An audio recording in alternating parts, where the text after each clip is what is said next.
বলো পিসিমা, কি চাও? বলছি কৃষ্ণ, তুই চলেই যখন যাবি, তোর চরণে একটু আমাকে প্রণাম করতে দিবি। পিসিমা, এ কি বলছো তুমি? তুমি যে আমার পিসিমা, আমি যে তোমার ভাইপো। ওরে কৃষ্ণ, এই জগতে সবাই জানে আমি তোর পিসিমা, তুই আমার ভাইপো।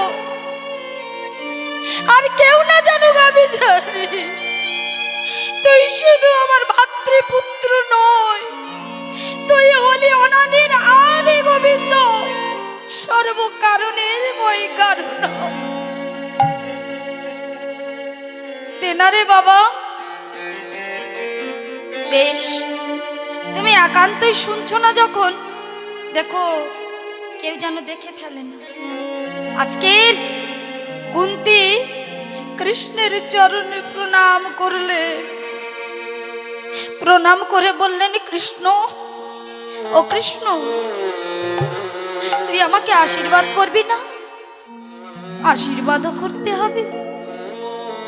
তুই যদি আশীর্বাদ করিস, আমাকে এই আশীর্বাদ কর, জীবনে মরণে জনমে জনমে এই পৃথিবীতে যত দুঃখ যত কষ্ট আছে, তুই সব আমাকে দে। কৃষ্ণ রে